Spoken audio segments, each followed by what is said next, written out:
Hello guys and welcome back to another episode of The Letter. Last time we left off on the Rebecca POV. We um we stopped right after the Rochelle incident. Um yeah.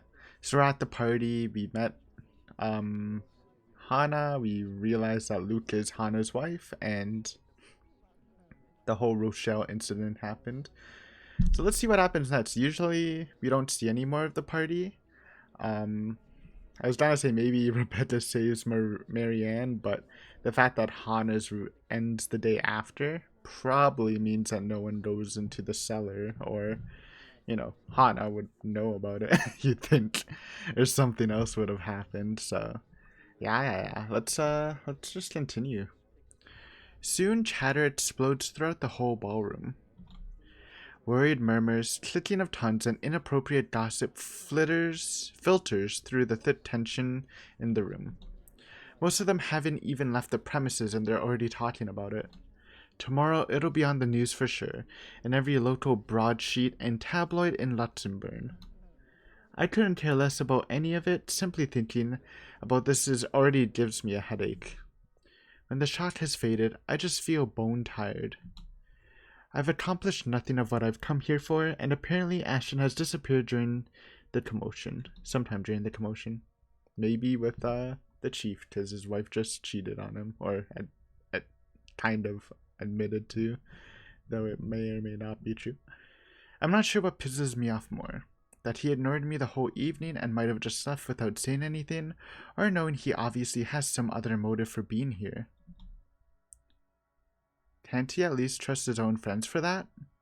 He didn't have to hide it from me. The only relief to be had in this, perhaps, is Zachary's comforting smile when he approaches. He appears as disturbed when he stands beside me, fiddling with his buttons on his camera, and even though the device is off. Eventful night, huh? You can say that again. It was awful. He pauses for a moment, stares at me intently. Then he laughs, a tired one but filled with humor, in spite of what we've witnessed. Let me guess. Ashton. Oh, what makes you think he's my problem? I mean, he is. Just a hunch. Just a hunch. It's all in your face, actually. Why does he have to? I don't understand that man anymore. Like I always say, you should just... Oh, you can bet your ass we're going to have a very long talk.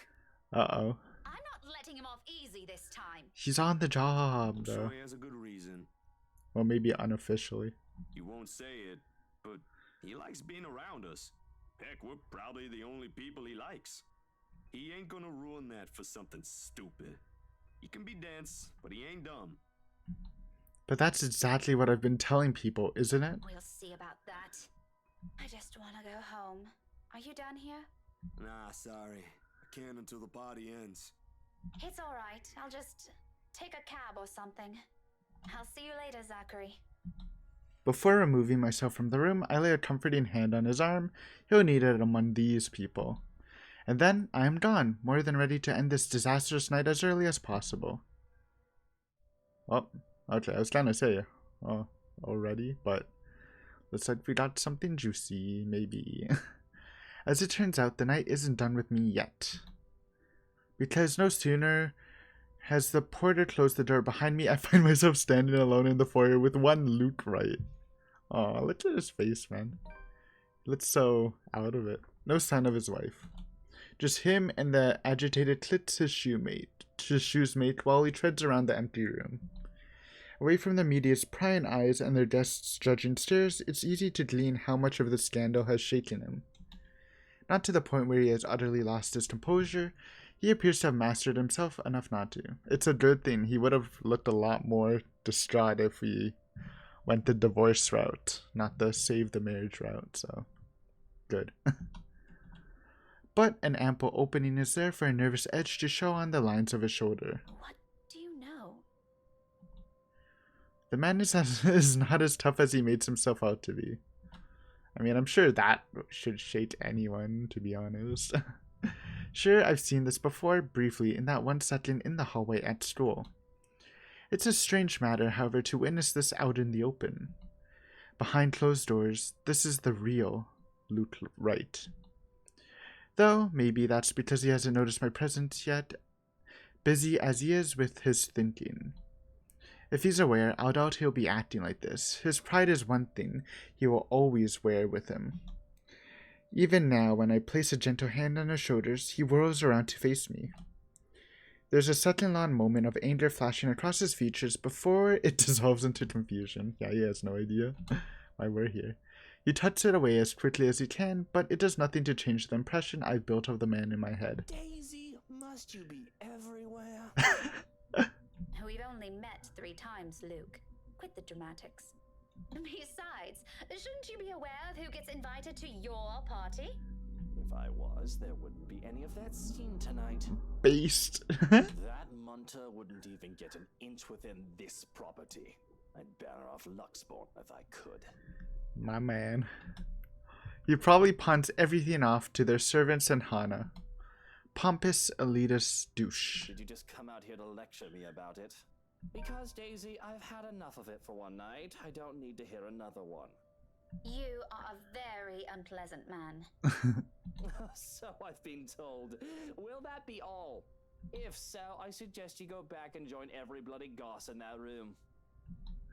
Not everything. As unpleasant and frustrating talking with this man is, he deserves the benefit of the doubt at least. True. True. The questions and criticisms aren't lacking, of course. But right this instant, there's only one thing that comes to mind. You should be with your wife, or is it true? I don't know which one's good.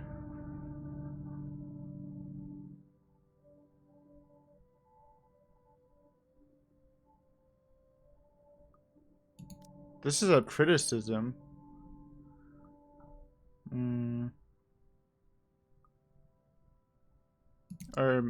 This? No, brooding over here isn't going to fix this mess. Please, we're going full Luke, baby. That's what I like. Dude, how are we doing so good on Rebecca and Luke, man? It's because they have such good chemistry. It's weird. Man, I mean, Hana, or not Hana, Isabella, right? With Zachary, and Ashton, but like, that was easy. This is like big brain central. Too bad Ashton's stock is tanking, but man, it feels good. Doing stuff right after kind of fucking a lot of the Marianne route, I think. Again with the lecture. It's not even a lecture. You stop calling it that. Very well, what should we call this then? A heart-to-heart? Please don't, I might puke. And just so you know, I don't want to talk about feelings. Ever. This isn't one, alright? It's just a friendly concern. Bloody hell, can't you just take it for what it is? He pauses at that. Suddenly, he doesn't know what he wants to do with his hands, and in the end, he simply stuffs them back into his pockets and sulks. There probably aren't many people who tell him that. He's a difficult man to get along with, after all. I honestly won't give him a second of my time if I didn't see a different side to him. Dealing with him requires more than patience. When the awkwardness passes, mostly coming from him, he merely glances away. But the tightness in his shoulders has eased, and when he speaks again, despite his rather rude choice of words, none has any venom in it. Friendly concern, right. While we're at it, I should mention that Hana used to call that viper friend. Now I think she might want to strangle the munter if she sees her again. Munter, huh? It's a weird slang. After she's done with me, of course. I doubt she's going to do anything like that. Oh, she might strangle Rochelle. I don't know about Luke. What do you even know about this? Oh, I know enough. You may look like a sleazy douche, and you still are, by the way. It's almost comical how fast his face shifts from mild disdain to offended, but I don't let it distract me. These things need to be said, and he needs to hear them, even though they're coming from some meddling stranger. But you have your few good moments. True, I agree. I might even say that you're a decent person, if I'm in the mood. I gotta say, I do like Rebecca more than when I started her POV. Definitely like the first episode, I was a little put off, but now I'm like, she's actually pretty cool. Now go. If you really love her, you've got to try and fix this yourself. Yo, Rebecca giving good relationship advice to both Hannah and Luke. You love to see it. Maybe tomorrow. What was that tone? Luke! Daisy, did you see her earlier? Was that the face of a wife who wants to have a chat with her cheating husband? Well, at least you admitted you did something wrong. Good for you. Yay. How about a star? Would you like a star to go with that good deed? Don't get used to it. Do you realize how awkward this is? Oh, I do. It's a great thing we dodged Luke having sets with Marianne too, huh? Or this could have gotten worse. Before I've even thought about what to say, I've known there can only be two ways this can go. All things considered, it isn't as bad as I've assumed. However, there are still some things my brand of encouragement can't fix. His marital problems, first and foremost, his attitude follows right after. Concerns aside, I can't help with those. Those are the things only he can fix, and it's definitely not by standing around here badgering. Don't worry, when I get into the Luke POV, relationship bars are gonna go up, up, up, up, no downs. I'm gonna go so hard on Luke's character. Don't worry, I was Just leave it to me, Rebecca. Feel free to continue with your brooding once I'm gone. I'm not going to tell anyone. Cross my heart. You think this is funny, Daisy? Laughter's the only response I gave him. Achievement unlocked, TLDR, stop sulking. True. With a slight wave of my hand, I end it right there and walk away. Although I can't resist the urge to glance back before I leave, if only to have one last look at the man he really is. But the instant I turn my gaze on him, I see it. No. Kayoko. Kayoko. Stop hugging Luke. He's already in enough trouble. We don't need any more. Drama. Love that. It's a great thumbnail. Looming, hovering over his shoulders, drawn to him like a moth to a flame. Like the first time I've stepped inside this place in search of Isabella. He was there too, wasn't he? That man, along with his wife, and another person, Miss McCullough? And that shadow. No, a woman now. Her, no longer a dark blur. Terror rushes through every vein in my body. A crippling sensation dripping every part of me, while she stares at me with a glare filled with nothing but hate and venom. It's staring at the eyes of a woman I've unknowingly robbed of something precious. I try to say something. A warning. But before I can gather my wits and voice it out, someone shuts the door behind me, as if to keep outsiders away from the secrets this mansion possesses. Unlucky. Journey update. And by journey, I mean journal. With a Y. That was fun. Sorry, Marianne, you're still screwed. As she was about to leave the party, Rebecca caught sight of a sulking Luke. She reminded him that brooding won't fix anything, and that he should be with his wife instead. Before leaving the embarrassed man, Rebecca caught a glimpse of the shadow standing behind them. The brush of fresh air against my cheeks does little to dampen the chill in my bone. By now, the sensation, the fear, and disquiet it leaves whenever I see her is familiar enough for me. Already it has made a home in my nerves. I don't even notice my trembling hand until I cross my arms across my chest. I hate that sentence. The cold from the tips of my fingers seeps through the thick material of my shirt. Neither of it helps bring together some semblance of coherent thought in my head. But I know I should. Someone has to tell that douche. Yeah, that he's being cursed. I start walking back before the fear can cripple me again. It's not wise. Returning, that is, especially after what happened. But Hannah's still an old friend, and Luke doesn't deserve whatever misfortune that letter might bring. I can't just leave those two in there. Isabella's right. She's real, and there's something she wants from everyone who has read that. Becca, where'd you go off to? If Oh. you're done here, let's go. I'll get you back to the city. The boys. My mistake. The sudden his voice touched through the crisp night air is that I've allowed my annoyance to get the better of me. Fuming, purpose forgotten, I whirl around and march towards him. One accusation after another piles at the tip of my tongue, ready to be hurled at any moment. There's no hesitation holding me back when I fling it at him. That straight face he keeps as I do, so doesn't help temper my anger either.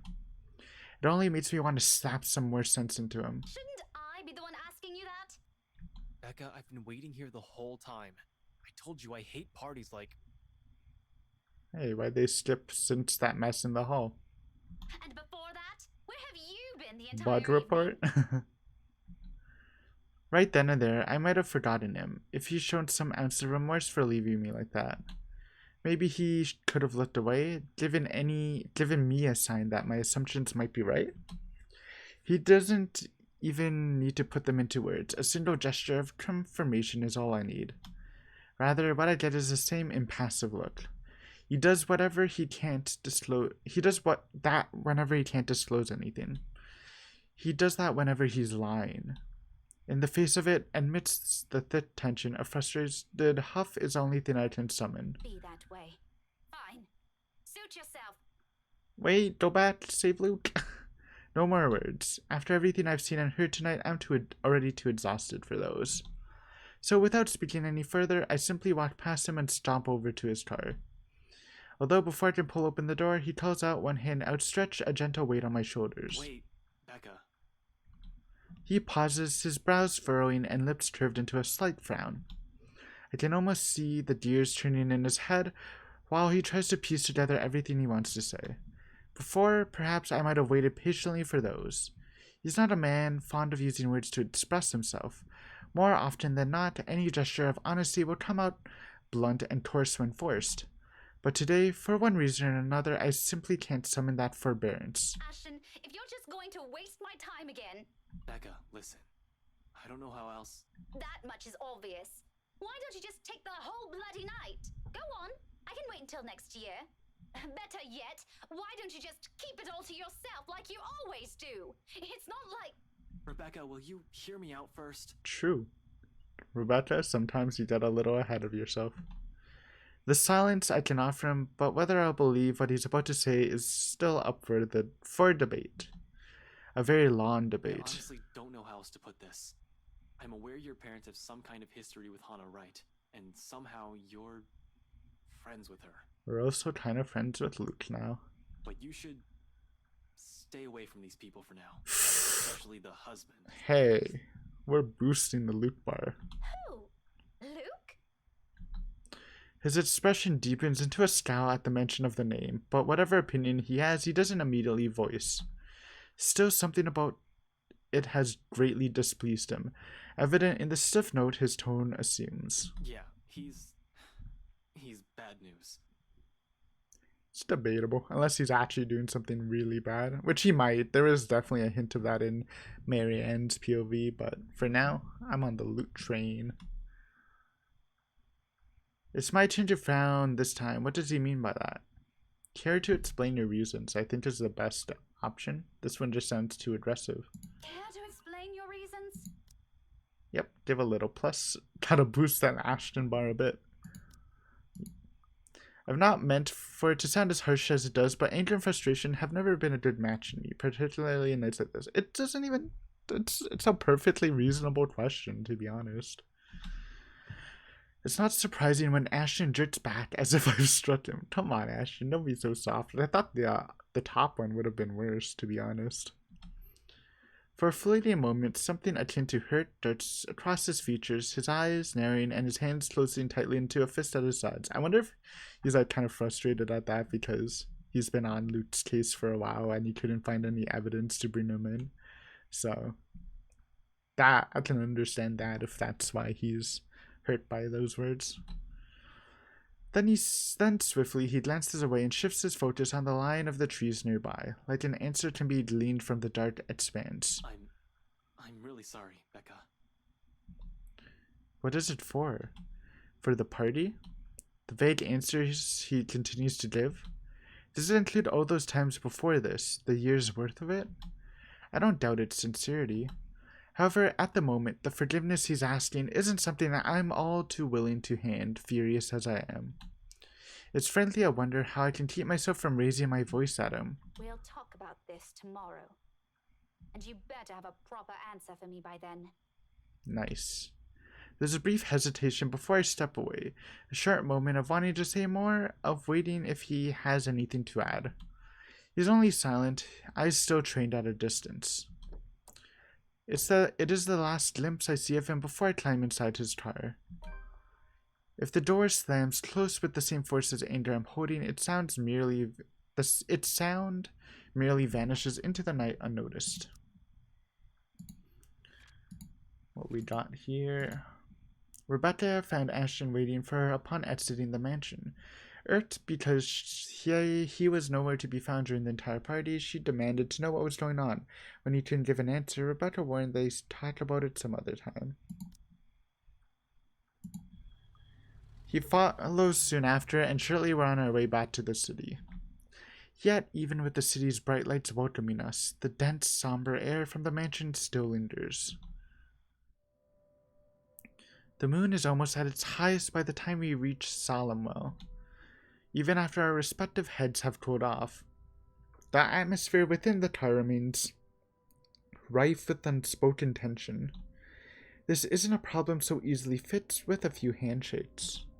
Quite frankly, I don't know what will. Ashton himself has no idea what to do when he alights and dawdles awkwardly in the middle of the car park, unsure. It almost seems like he's having an internal debate, whether he should say goodbye or mutter another apology. I could have driven him away purely out of spite the second I've gotten off. Still, old habits die hard. It's late, and Ashton's flat is on the other side of the city.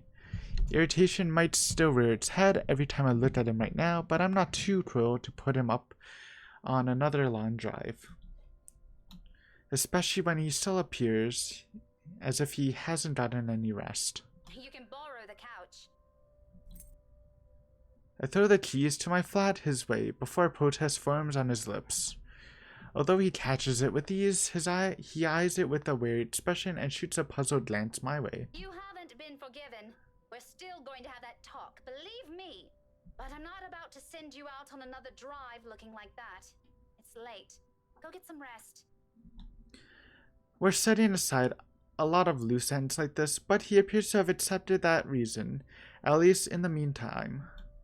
He does give me another questioning glance when I shove past him, pulling my mobile in the process. Where are you going? I thought... You go ahead upstairs. I need to contact Professor Andrew. Why? Okay, cool. Andrew? Why would you... The Chad professor. Oh, no. Please. We saw another appearance. You're saying we're lying? Calm down, Ashton. Just take the couch. Is this that thing Isabella said this morning? Again? I already gave her my word, Becca. I'll look into this BRC crap. No need to drag the old guy into it. Of course he's still skeptical. It makes me wonder if he's even seen anything at all. Figures this curse will stay away from the scoffer. Yeah, I don't think he's seen anything if we're this late into the game too, right? I guess we'll see in the next POV though. But this is another loose end tonight that I can't just leave alone, Ashton's belief notwithstanding. It just so happens that it's one I can delve into using means other than taking a look at the mansion itself. Ashton, do you really think I still give a shite after that stunt you pulled tonight? Lol. No? But this is... I spent so many years with him to know this is about to turn into another argument. Before he can finish it, I cut him off with a firm raise of my hand. Look, I don't care. There are weird things happening around here. And yes, it's Isabella's brand of weird. Ghostly voices, strange sounds, and a bloody woman sitting at the back of my car. You don't have to believe me. And I no longer have the patience to convince you, so just leave me be, Ashton. He doesn't push it, growing quiet instead, although I know he has a whole case of it prepared inside his head. But there's a reluctant shift in his movements when he steps away from our conversation. Short of climbing the stairs, he stops, turns to face me with an expression almost too conflicted. Are you really sure What? that there was something?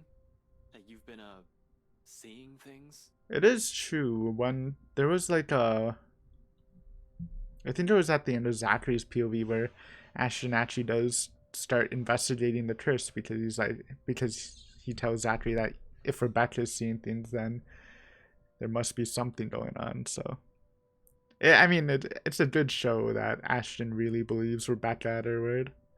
Yes, I'm very, very certain. Now go. And you better not break anything in there. The last time I let you stay over, it was that statuette Belle gave me. You haven't even replaced that one. Good one, bro. The last of my reprimand goes both unheard and unanswered, and he disappears behind the stairs. If things aren't as strained, he might have a quip or two about that, followed by a light banter. Instead, for a long moment, I am left staring after him. There's something in the way he asked it that nades. Coupled with his expression, the whole exchange just feels unsettling. Nice profile pic, bro. One that doesn't fade even as I gather my thoughts and shift my focus on another, even as I dial Professor Andrew's number. And that is when it clicks.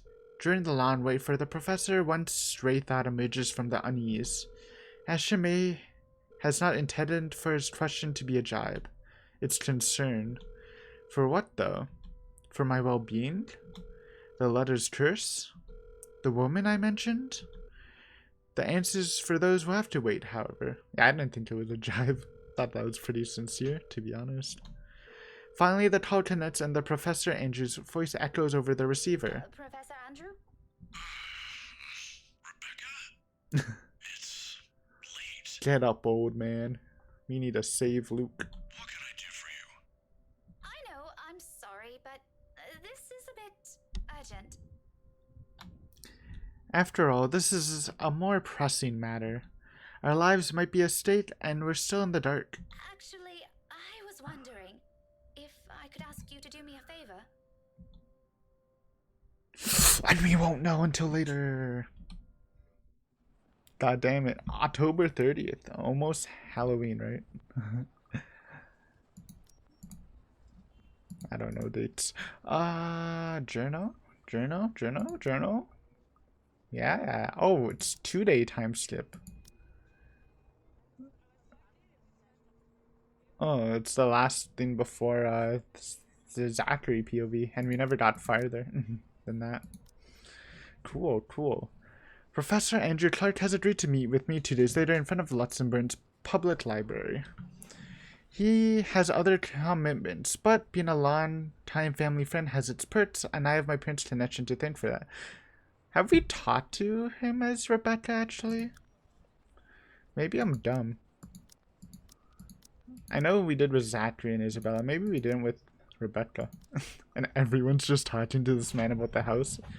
He's probably pretty invested by now. Of course, I'm not the sort to impose on him often, but the situation is... well, it's not entirely bad, although it does require calling in a few favors from friends like him. Without his signature, I won't be able to gain access to the library's restricted section. Ooh, new tech. If I want to get more in-depth information on the Ermagerd mansion, that is, not simply what they choose to show to the general public. As much as I hate to admit it, there's always something people censor, and whatever it is, I won't ever find it in the general section. It has to be where they're keeping. It has to be what they're keeping here, behind the public eye. The thought of that alone makes me antsy. Thankfully, I don't have to brood over it. The wait for the professor doesn't last long. He never did enjoy making people wait. Likewise, he dislikes people who are tardy. He arrives 5 minutes after I do, greeting me with that kind smile and casual wave of his hand. I haven't seen him in so long. Okay, so yeah, that answers my question. You haven't met with him. But it appears that he hasn't changed much. His familiar presence alone is enough for a fond smile to spread across my face. Professor Andrew. Rebecca. Rebecca. Did I say long ago you can drop the professor? You know I can't possibly do that. It's Even if part I of your can, name. it feels disrespectful to call you by your name alone. Both you and Ashton never listen to this old man. Kids these days. True. I mean, they're older than me, but true. All right. But just for today, since you're doing me a huge favor, Andrew. I guess you simply can't have it all, even at this old age. But pleasantries aren't what we're here for, yes? You mentioned you needed a permit. Yes, sir, if that's okay with you. More than fine. Anything in pursuit of knowledge, as they say. He hands me a permit without further prompting. And, just like he promised, he's also written a recommendation after his signature. This is more than enough to get me those files. I mutter small things before slipping it into my pocket. Although when I look back up, his brows are furrowed, the very face of curiosity. Not surprising considering how vague I've been during our little talk over the phone. Right then and there, I decided to tell him if he ever asks, maybe not all of it, but stuff he needs to know. It's the least I can do to thank him. As expected, true to his inquisitive nature, he asks. If you don't mind, though, I know you've always been an eager learner, but may I know what in the restricted section that piqued your curiosity? I never knew that. Is that like a normal thing? A restricted section at a library? Like just for like super academic people to access? Sounds plausible, but I just never heard of it before. It's the God mansion, sir. He's quick to raise an eyebrow at that, and for a while I fear he'll take the slip of paper back. Is there something in what I said? No, it's because he's been approached by like multiple people about it during this week. The ones they have out in the general isn't enough? I'm, hoping for a more in-depth read, sir. More about the history and the people who once lived there. The general section Kyokos. doesn't have anything much on that. Oh, I see. Well, you certainly aren't the first one to be enamored with that place. It doesn't shock me. The architecture is admirable, and the urban legends are something to talk about. Why, just this past week, I've got a few asking me about that. Yep, Imagine that. that was me. I think enamored might be a little too much to describe our interest in it. But I have to agree. The mansion is beautiful, even with the renovations. They kept the stained glass windows too. They are magnificent. Oh, you've seen it. I was there for a few hours to attend a housewarming party. The invitation was for my parents, but they couldn't make it. My mum used to work as a private tutor for the Evans. Hannah, right? Ah, I know of her. Her husband, too. Who doesn't? He lifts fist. Luxborn's most popular couple. Jesus. Something falls behind his eyes. The warmth in them suddenly dawn, like he's reliving a painful, distant memory and seeing it play right in front of him. It disappears almost as soon as it surfaces, but the look has unsettled something in me. Is something the matter? Nothing much. But you know, you're already like a daughter to me. So if you could, do be careful with the friends you make. Hey, at least Hana's 100% not doing anything illegal. Except for like maybe financial stuff, but who cares? Is this about the rights, sir? Just a friendly advice from an old man. Don't think much about it. Anyway, I have to leave now. Can't miss my weekly serving of bear claws. Are bear claws like beaver tails? I feel like they might be. Say hi to your parents at the detective inspector for me, will you? I wish you luck with all that research. Canada, we have desserts called beaver tails, which I are will. like pastries Thanks for with a this, bunch Andrew. of shit on them, and they look like a beaver tail. Andrew gives my shoulder a light squeeze, the gesture a younger me has always appreciated, and quickly crosses the street after. I watch him until he disappears behind the door to a cafe, until the doubt swimming inside my head finds a moment to rest. Whatever his business is with the rights isn't anything I should concern myself about. But somehow, in the grand scheme of things now, all of it feels oddly relevant. The how, though, I've yet to find out.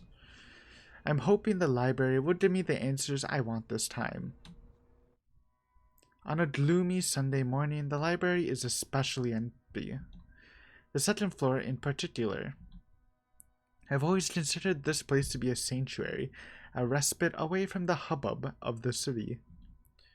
As a child, I grew up reading books here, spending hours here to no end, poring over the pages, living out fantasies in my head until my parents called me home.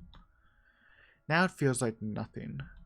The silence is smothering, suffocating, even with how clean they've kept the microfiche room. How the entire small of it lacks a speck of dust or clutter, breathing is a struggle for air.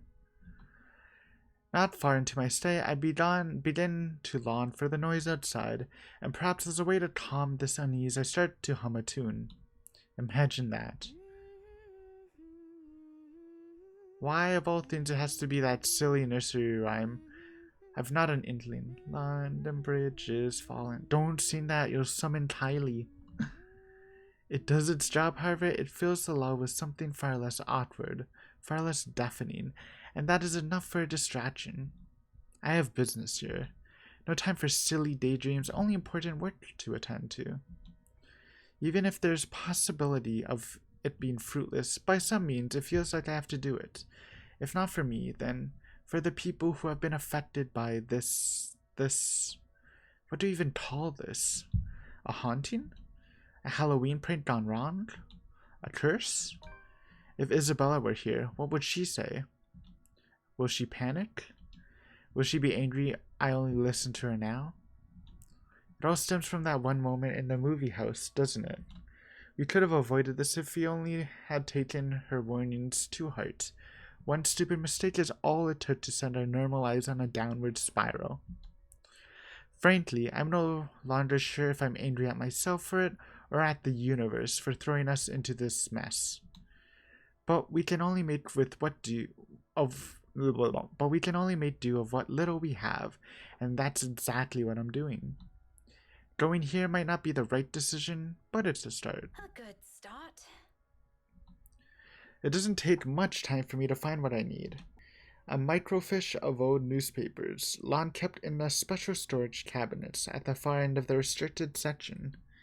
The year is 1620s and beyond, before the city of Luxembourg even exists in the records, when the mansion has just been built, and Anselm is nothing more but a small sleepy hamlet near a river. A lot of the pieces are missing, days, sometimes several consecutive weeks without any recordings remaining. Often it goes on for years. Troublesome, but as it is, I'm lucky enough to find anything at all considering how far I'm looking back. Can't be picky now. Can't waste time mulling over what record keepers of the old could have done to make this a breeze for me.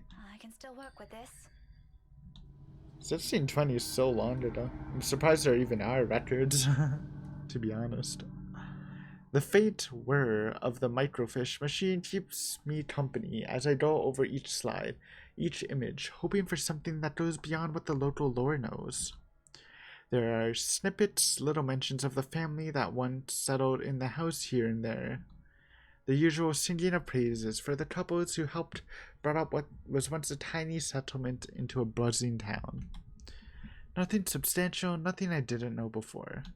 It continues on like this for a good while, until I come by the years after their deaths. The people of Anselm loved Lord William and Lady Elizabeth Ermagerd, mourned their passing and held them in high esteem in the years after. But it was their daughter that was remembered fondly by the townspeople. If her parents built this town, Lady Charlotte was the one who made it prosper. Remarkable considering it was a period of recovery from a bout of plague that killed half the town's population, including her parents. It was what's surprising, though. Hair puts a stop to local slave trade. Apparently, her time also marked more than superficial changes to the place. She moved things, changed laws, altered old customs and traditions. If they were done on a woman's whimsy, it doesn't say, but she seems capable enough for more than that. The gist of it is, the town she rebuilt, it's what eventually grew to become Luxembourg City, while the nearby ancient village remained as it was, a relic of the old. A frown swiftly forms in my face. So, why is there a need to hide this? One by one, I tried to recall every lesson I've gone through, every book, paper, journal I've read.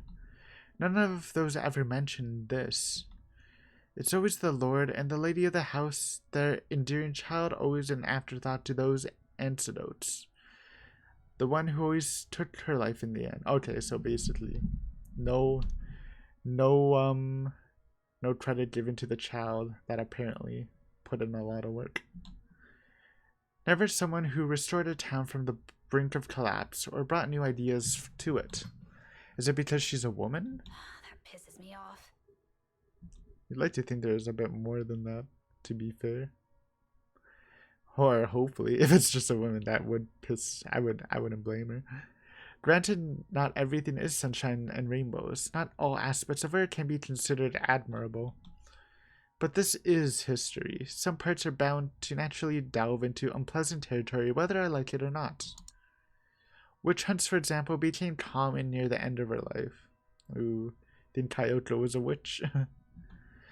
Which would have been completely unremarkable and might have gone to become a mere footnote in history if it didn't involve Lady Charlotte and the very slave she saved. Oh. It caused quite a stir, enough to leave almost a week's worth of clippings. Interesting, so the slave she saved, she ended up burning as a witch? The girl was eventually burned, condemned by an entire town. At the word of Lady Charlotte alone. But this doesn't really have anything to do with this curse, does it? I don't know, if she's a witch, it made sense, kinda. Unless the woman following us and the slave are the same person. A tale of revenge? How cliché. However, with the lack of accurate photographs, it's impossible to tell.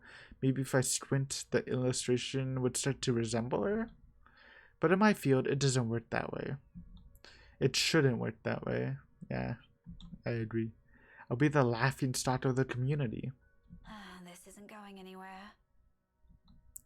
Mentally exhausted, I take a careful step away from the screen, pressing a palm to my tired eyes. The lack of ample light in the area doesn't help. A headache already threatens to form at the back of my head, yet I'm nowhere near figuring things out. This is simply too much to take in all at once. I should have asked for someone's help. Now I'm at a dead end. I started gathering everything around me and placing them back in their respective envelopes for storage, the motion no longer new after volunteering here a number of times. I didn't make much mess anyway, considering the lack of materials available to begin with. I'll have to look somewhere else. The where remains unknown, though. But just as I'm about to slip the last of the slides in, something catches my attention. My hand pauses, the microfiche halfway through its protective sleeve. This is the one of the few I've set aside without taking a careful look at. It seems like a gossip column at first glance, but upon closer look. I slide it back to the reader, gently turning the dials in search of the page. It takes some time, but once the image becomes clear, they must have had this drawing commissioned for this announcement. I don't doubt it. The details are far more intricate, their likeness likely closer to how they might have appeared at the time. The guy looks like Luke, kinda. They're both recognizable this way, closer to the paintings I've seen in the mansion. However, the man standing beside her, Edward Godfrey, according to the article, that caught my attention previously. Her first cousin, and eventually her fiancé. Maybe it's the posture, the manner in which he holds himself. Or maybe it's the shape of his eyes, though I can't be too certain about that until I've gotten a better reference. Nevertheless, there is a resemblance. He looks eerily like Luke.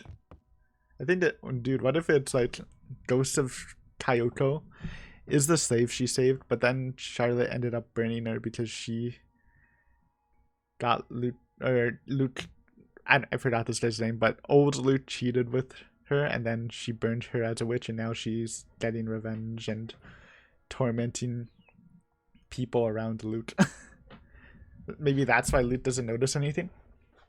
Because, I don't know, just thinking things out. My head snaps up, lowering out whoever's running in the floor above.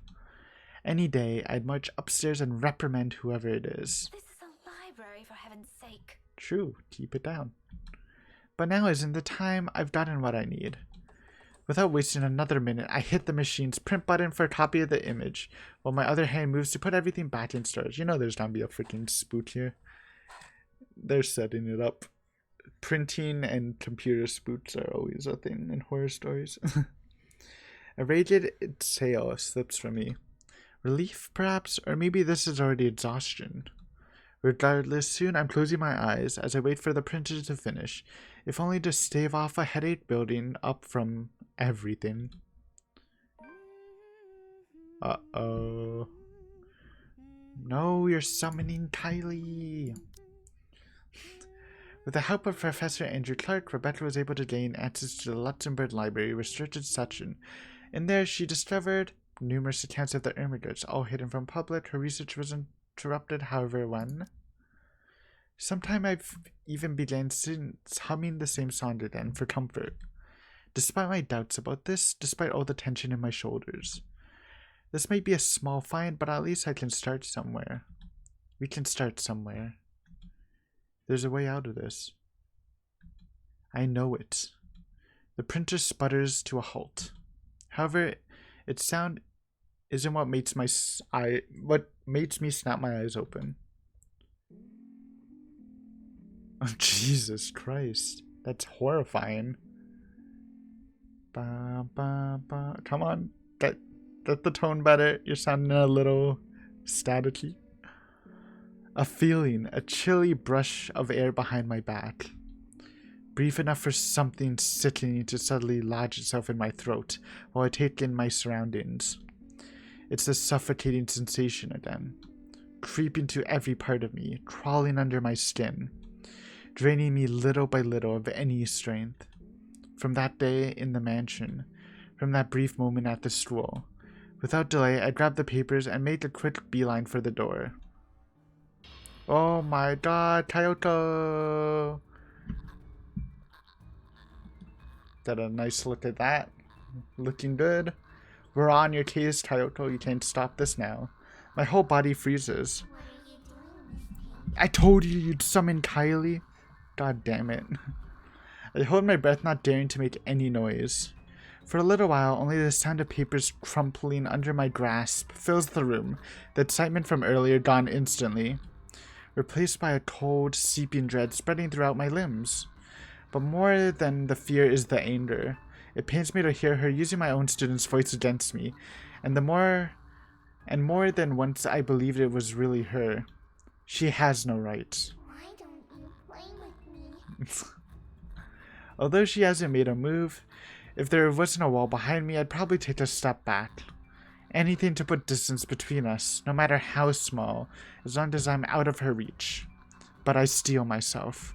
Because if I do fall back, turn away from her, I'd be left with no way out. I'm not dying here. You think you scared me? Yeah, get out of here, Kyoko. Miss Pink, don't be so rude. I'm waiting.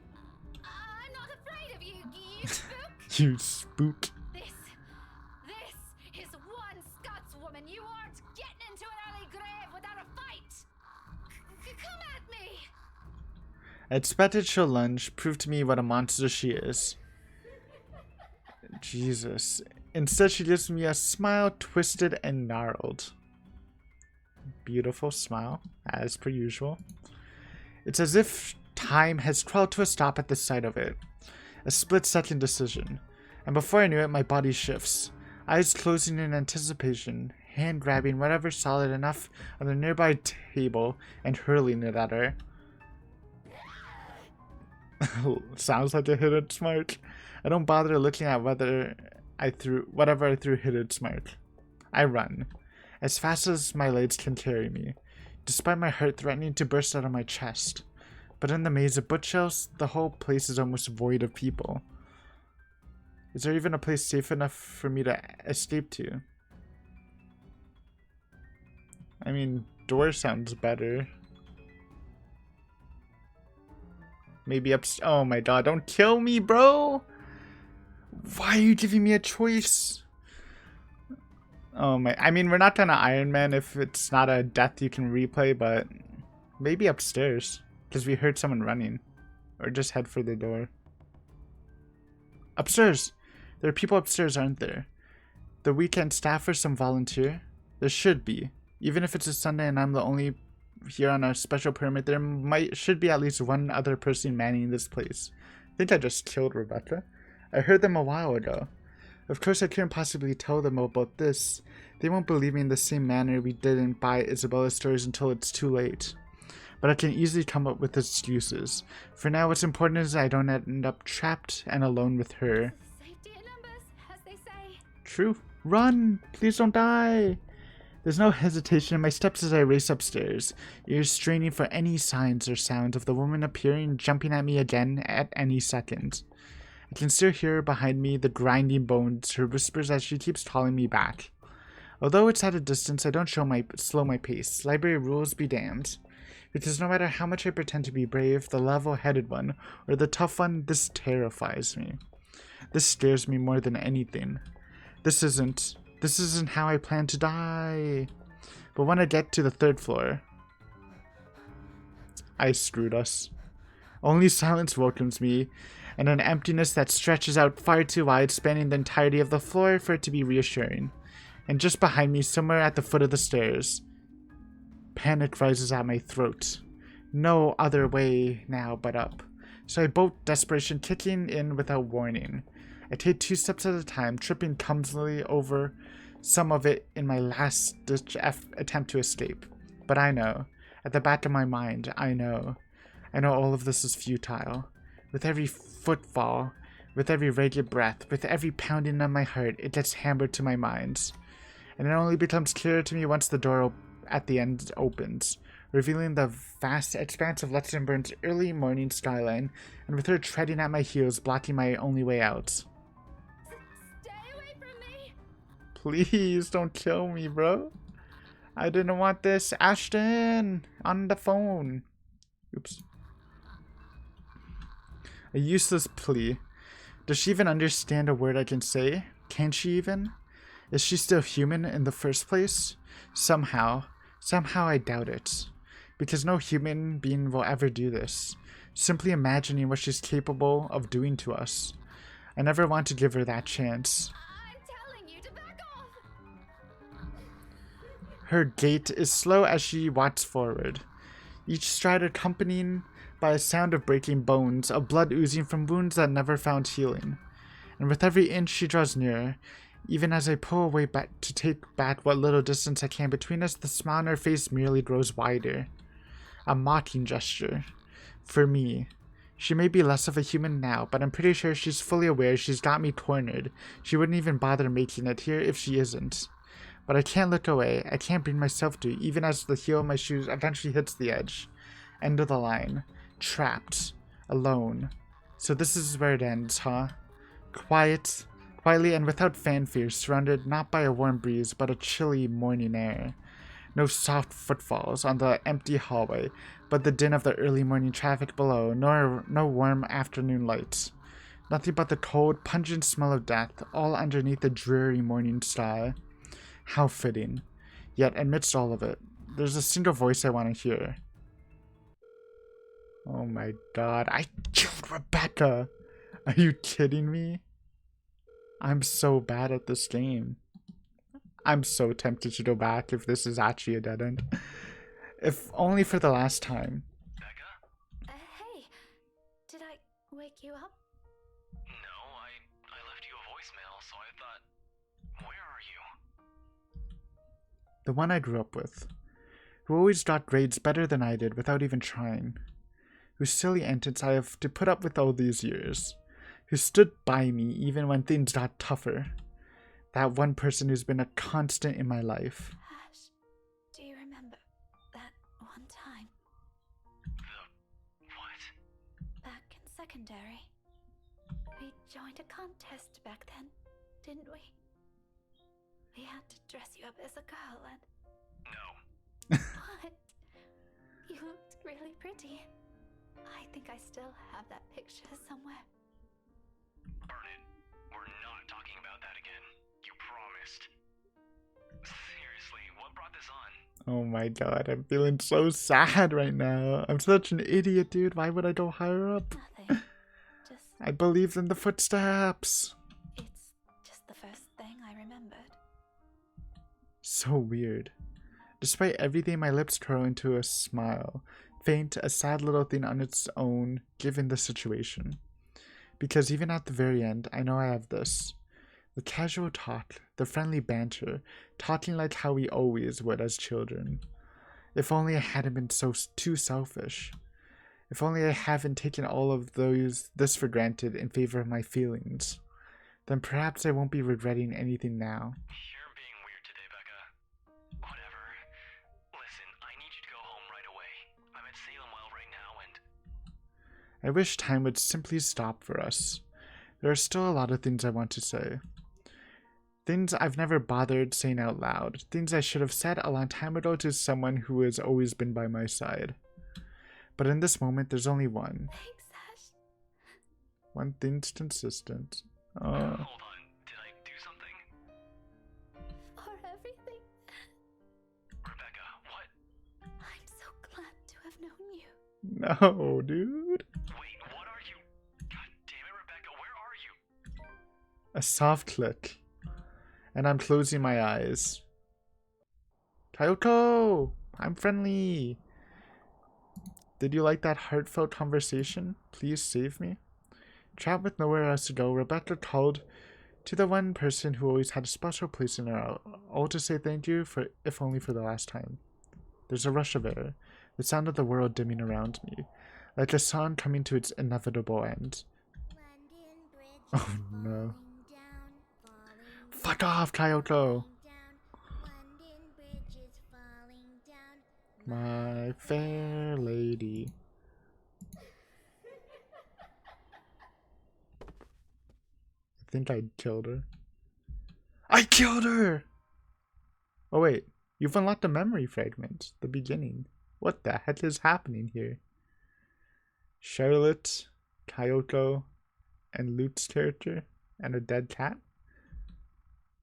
I killed her! I killed her! I'm a monster, dude. I actually killed Rebecca. Lol. Lol, lol, lol, lol, lol. Okay, we're ending it. I don't know, guys. Are we going back? Are we saving Rebecca? Cause that kind of fucks me up, you know? I guess I'll check next time. I'll decide during the next segment. But thank you for watching. Hopefully you enjoyed. Yeah, it was going so well too with Rebecca. We'll see though, we'll see. But yeah, thanks for watching. See you next time. Bye. Hey guys, you're like, wait, Aiden, I thought the video ended. It did end, but it's never over. So it's been like 2 days since I recorded, and I was just thinking about like, what should I do, man? Should I reload the game, save Rebecca, or should I not? And I mean, I can't even like ask because, I mean, one, it's not enough viewers, but even if there was, it's like it's recorded so far in advance it doesn't really matter. And you know, following my Iron Man rules, I'd be like, no, we fucked up, it's our fault, get over it. But yeah, I've been freaking shooting up copium thinking about it, and I'm just like, fuck it, dude, I'm saving Rebecca. We've broken the Iron Man rule, now we are stone men. I'll still kind of follow, but like once we hit the true route to the true ending, we're gonna kill Rebecca anyways. I'm saving her, dude. I like her. We made so much good progress with her and Luke. I'm bending the rules. I'm sorry if you're like, Aiden, cheating. It is cheating, but still. Come on, we did it at 4:20 p.m. That's the sacred hour. I was freaking high off life, alright? Doesn't that. Anyways, I'm doing it. I'm sorry. I can't. I don't want Rebecca dead. And I can't believe I killed her in the most dumb way ever, dude. I'm literally a horror movie, I want to say veteran at this point. Why would you ever choose head upstairs when being chased by something? It's never the right answer. You always, like, whenever you're watching a horror movie and someone runs upstairs, you're like, why are you doing that? You're just gonna die. I don't know why. I was baited by the freaking footsteps, dude. I thought the door was gonna be locked. Anyways. We're saved. If there's one, it's out of this room, out of this place, and as far as anyone can get from her. I can think about the rest of what I can do after I'm outside, when there are other people I can ask for help. When she's not chasing after me like this. There's no hesitation in my steps as I race for the restricted section's door, head downstairs, and barrel straight for the library's exit. Towards safety, in a desperate bid for my life, library rules be damned. I can no longer hear her behind me, but I'm not taking any chances. A breath almost escapes me as I near the door. A little more. When out of nowhere, a library cart careens from a blind horn and slams to my sides. God damn it. My back hits the floor with a hard thud, the impact completely knocking the breath out of me. The copper taint of blood gradually spreads over my tongue as I fight to get my bearings back. I force myself to move on, even with the excruciating pain coursing through my limbs. It's almost there, if only I can. But there's no moment's respite. Get out of here, Tayoko. You killed me once. I went back in time. You're not killing me again. Save it for the true route. The next thing I know, there's a heavyweight atop of me, and cold digits slide around my neck, tight like a vice, pressing, closing in, leaving me gasping for air. Through my blurred vision, I can only make out the hateful gleam, the spite in her eyes as she looms over my body, and her grip on my throat grows tighter. Desperation kicks in. My nails dig into her wrists as I struggle against her firm grip, trying to pry her fingers away. Go. Let me go. Keep the slider within the green bar by moving the mouse in the arrow's direction. What? Oh, wait. Oh, okay. I understand. I understand. They're pretty generous with that. I was just fucking it up for so long reading the instructions. I don't think twice. My limbs are moving on their own before what I did could fully register in my brain and my lens could recover. Behind me, she lets out a cry, sharp and loud and thunderous, against my empty walls, against the empty walls of the library. But the fear her wails bring compares nothing to the relief washing over me when I finally make it out. Lol. My knees buckle as soon as my feet hits the pavements. Its surface cold and hard against my skin. I've only been in there for a few hours, about 1 or 2 probably. I don't know anymore. It feels like an eternity all the same. My breathing hasn't slowed down yet, and I don't expect it to after going through that. I probably look the most undignified creature on a Sunday morning right now. Out of breath, disheveled, slumped here with a bloodied lip and all. But at present, I simply can't bring myself to care, even when a few passerbyers start giving me strange looks. Stare at me all you want. I don't give a single shite. I'm alive. I'm safe. This isn't the end yet, but I'm safe. You're welcome. And inside my vein is something that could get us out of this mess. Nothing definite yet. I don't want to get my hopes up, but it's still something. If Isabella is here, I'm sure she'll feel the same. She'll even be the first one who will put her faith on it. Wherever this will lead us to is a victory on its own. Now all that's left is to find the others and the rest of us trapped in the bloody nightmare.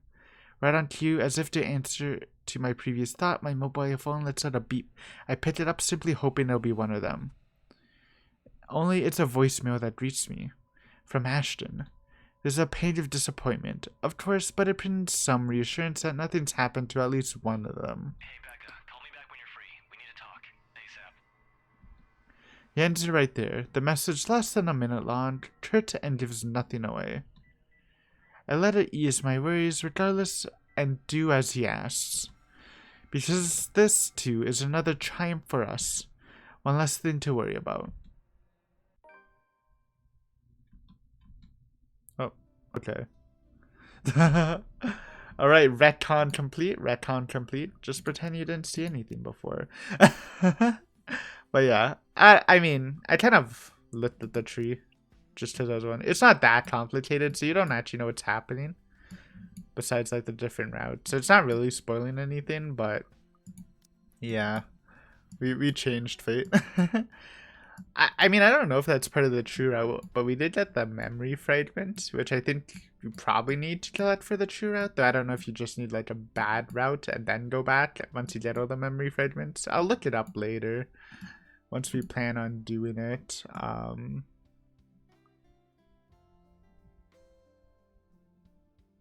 Ooh, yeah, there's some stuff.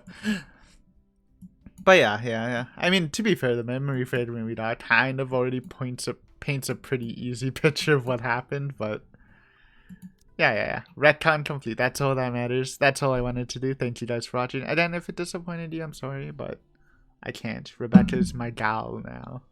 If I can, I don't know. Anyways, that's all I got. Have a great night. Bye.